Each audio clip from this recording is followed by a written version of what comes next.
Dan ketika Laura mulai melakukan perlawanan yang agresif, dia langsung menggorok tenggorokan gadis berusia 23 tahun itu.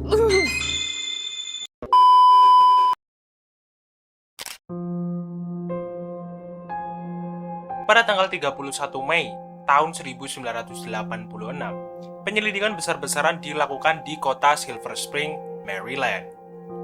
Penyelidikan itu dilakukan karena seorang bocah berusia 6 tahun bernama Michelle Dorr yang bermain di halaman belakang rumahnya tiba-tiba menghilang secara misterius. Apa sih yang terjadi kepada Michelle Dorr dan motif apa yang dimiliki pelaku sehingga dia tega menghabisi nyawa Michelle Dorr? Sebelum kita masuk ke video kali ini, jangan lupa untuk di-like dan di-subscribe dulu agar channel ini bisa berkembang dan bertumbuh lebih besar lagi. Gimana? Udah di-subscribe? Kalau udah di-subscribe, langsung aja kita masuk ke TKP. Leave the world around us. They don't need to know. Come find me where.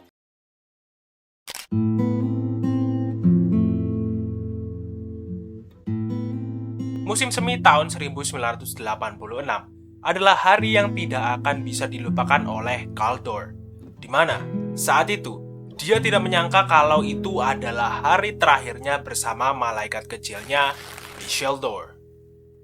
Saat itu, Michelle yang diantar ibunya untuk mengunjungi ayahnya di daerah Silver Spring tiba-tiba hilang secara misterius ketika dia sedang berendam di kolam plastik di halaman belakang rumah ayahnya. There goes Rahal and Kevin Kogan. They're just that close with just a few laps remaining. Carl yang sedang asik menonton balapan mobil di TV dengan lalainya membiarkan putrinya bermain sendirian di halaman belakang. Mungkin hal itu adalah hal yang akan disesalinya seumur hidup, karena saat dia kembali untuk mengecek putrinya, dia mendapati kenyataan bahwa putrinya itu sudah hilang. Awalnya, dia berpikir bahwa putrinya itu pergi main ke rumah temannya yang bernama Elizabeth Clark. Ketika dia mencari putrinya di rumah Elizabeth Clark, saudaranya yang bernama Jeff Clark berkata bahwa dia tidak tahu keberadaan Michelle karena dia baru saja pulang. Clark yang semakin panik terus melakukan pencariannya di sekitar daerah rumahnya, tapi sayangnya dia tidak bisa menemukan putrinya.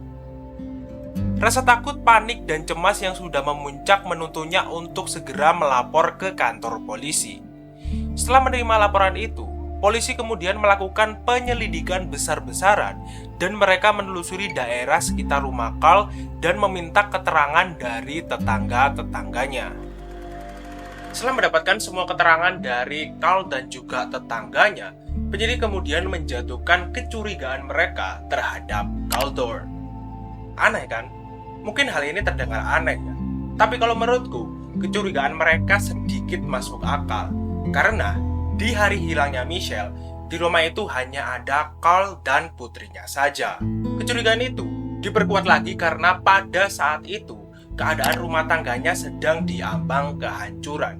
Di mana pada saat itu, Carl dan istrinya sedang menjalani proses perceraian.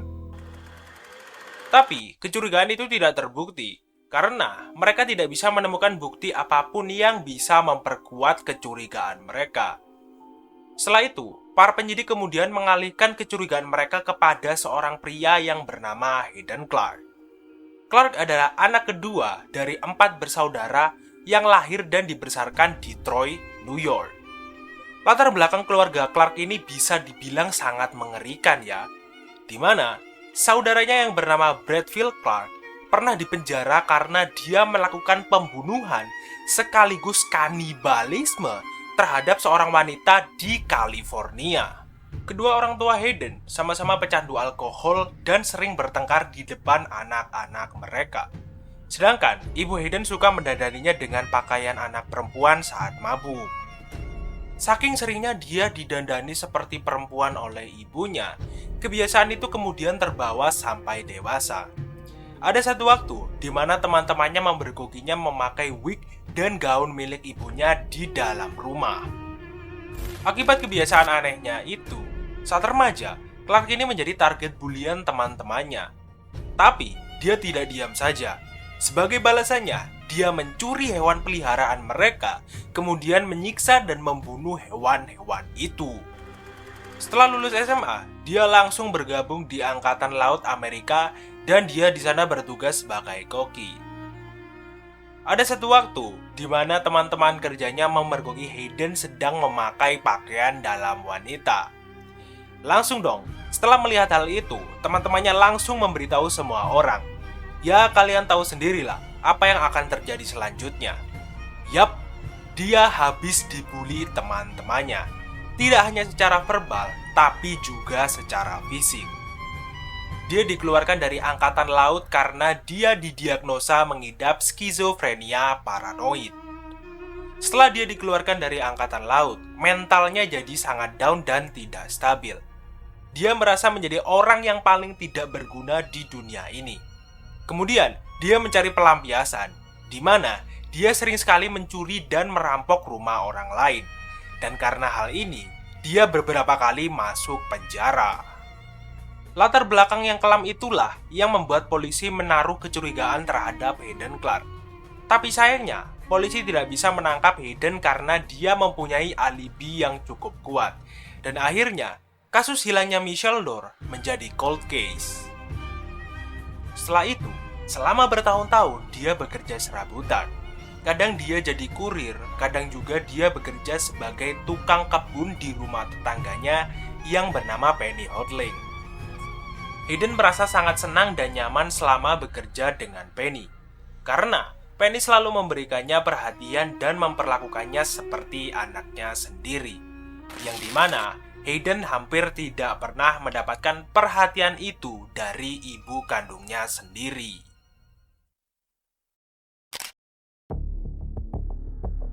Kurang lebih 5 tahun kemudian, tepatnya pada tanggal 18 Oktober 1992, Laura Hotling, putri dari Penny Hotling, hilang secara misterius.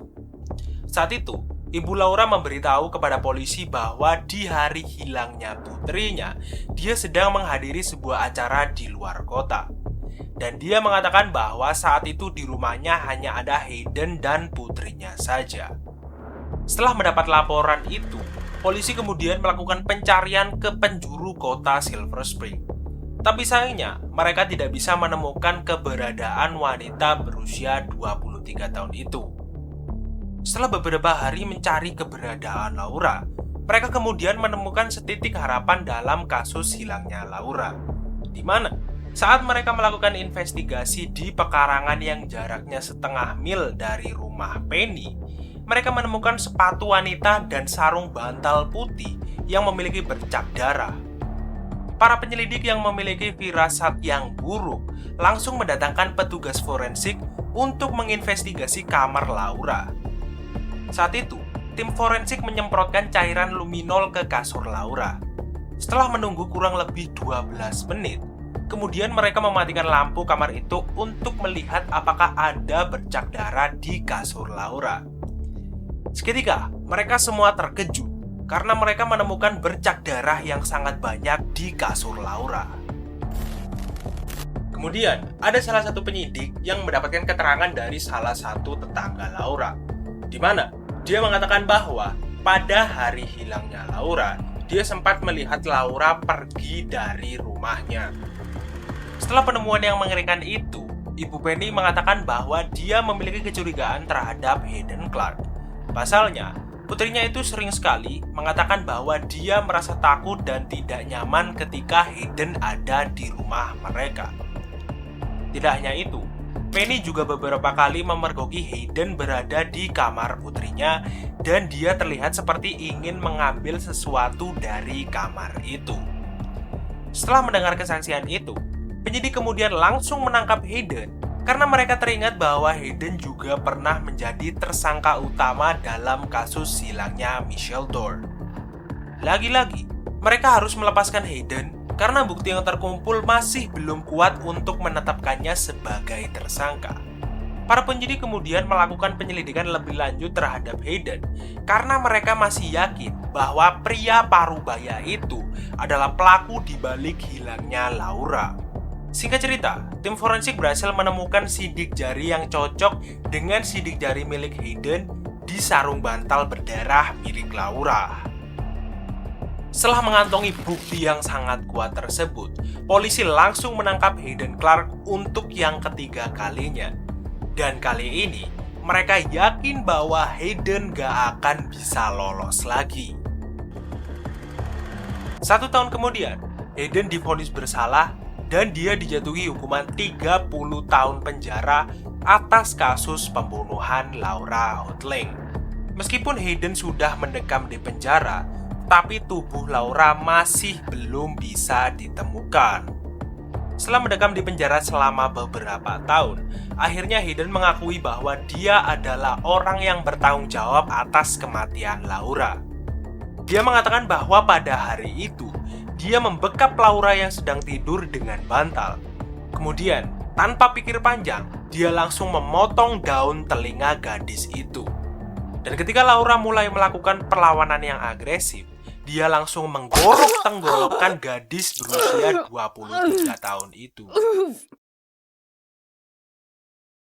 Setelah membunuh Laura, dia langsung bergegas membersihkan kamar itu dari darah dan kemudian dia menguburkan tubuh Laura di tanah kosong yang berjarak setengah mil dari rumah Laura. Ingat kan, ketika seorang tetangga mengatakan kepada polisi bahwa dia melihat Laura berjalan keluar rumah pada hari kematiannya? Ternyata, itu bukanlah Laura, tetapi itu adalah Hayden yang menyamar menjadi Laura. Dia melakukan hal itu agar para tetangga mengira Laura pergi dari rumahnya dan kemudian menghilang saat dia berada dalam perjalanan menuju ke suatu tempat. Kalian pasti bertanya-tanya, apa sih yang membuat Hayden sampai tega mengambil nyawa gadis berusia 23 tahun itu? Setelah digali lebih dalam, alasannya membunuh Laura adalah karena dia cemburu kepada gadis itu. Dia mengatakan bahwa setiap kali Laura pulang ke rumah, dia merasa perhatian Penny selalu tertuju kepada putrinya dan dia menjadi tidak diperhatikan. Jadi, salah satu cara untuk mendapatkan perhatian Penny adalah dengan cara membunuh Laura. Penyidik yang masih yakin bahwa Hayden juga dalang di balik kasus hilangnya Michelle Dorr, kemudian mulai menyelidiki kasus itu lagi. Tapi sayangnya, Hayden menyangkal keterlibatannya dalam kasus hilangnya Michelle Dorr. Tetapi, polisi mendapatkan informasi dari teman satu sel Hayden yang mengatakan bahwa Hayden pernah bercerita kepadanya caranya menghabisi nyawa Michelle Dorr. Hari itu, Michelle merasa bosan bermain di dalam kolam sendirian. Jadi, dia berencana untuk mengajak main temannya yaitu Elizabeth Clark yang notabene adalah saudara dari Hayden Clark. Ketika Michelle sudah sampai di rumah temannya, dia bertanya kepada Hayden apakah Elizabeth ada di rumah. Dan Hayden menjawab Elizabeth ada di lantai kedua. Setelah mengantar Michelle naik ke lantai 2, Hayden langsung membekap Michelle dan mengakhirinya saat itu juga. Saat itu, dia langsung membawa tubuh Michelle ke basement, lalu dia mengeluarkan semua darahnya dan kemudian dia meminumnya. Setelah melakukan tindakan biadab itu, dia langsung memasukkan tubuh Michelle ke plastik sampah dan dia pergi ke tanah kosong untuk menguburkannya. Kemudian, tubuh Michelle Dorr ditemukan di sebuah tanah kosong di daerah Silver Spring. Michelle ditemukan dengan keadaan yang sangat mengenaskan, di mana sisa-sisa tubuhnya ditemukan dalam keadaan terbungkus sebuah terpal. Setelah tubuh Michelle ditemukan, polisi kemudian dikejutkan dengan pengakuan Hayden yang mengatakan bahwa dia mungkin telah membunuh selusin wanita. Sekitar bulan Januari sampai April tahun 2000, dia menuntun polisi ke beberapa negara bagian seperti Massachusetts, Connecticut, New Jersey, dan Pennsylvania, di mana dia mengaku telah membunuh korban-korbannya. Tapi, saat itu dia memberi syarat ke polisi. Dia hanya mau menunjukkan lokasinya kalau dia dibelikan pakaian wanita. Untuk memudahkan pencarian, polisi kemudian menuruti syarat yang diberikan Hayden dan langsung memberikan pakaian wanita dan wig untuk dipakai Hayden saat mereka menggali bukit pasir di Cape Cod. Akhirnya, pencarian jenazah itu tidak membuahkan hasil. Para polisi beranggapan bahwa tubuh para korban itu tidak bisa ditemukan karena kejadian itu sudah lebih dari 20 tahun yang lalu. Jadi, ada kemungkinan sisa-sisa tubuh mereka sudah hilang dan hancur. Hayden kemudian kembali menuntun polisi ke bekas perkebunan milik kakeknya, di mana dia mengatakan dia telah mengubur lebih dari 200 perhiasan milik korban-korbannya di dalam sebuah ember. Benar saja, setelah menggali di kebun itu, mereka menemukan sebuah ember yang berisikan perhiasan. Hayden menyebut perhiasan itu sebagai trofinya dan menyimpannya sebagai kenang-kenangan. Dan akhirnya, Hayden Clark mendapatkan hukuman tambahan 30 tahun penjara dan harus menghabiskan sisa hidupnya membusuk di penjara Eastern Correctional Institution.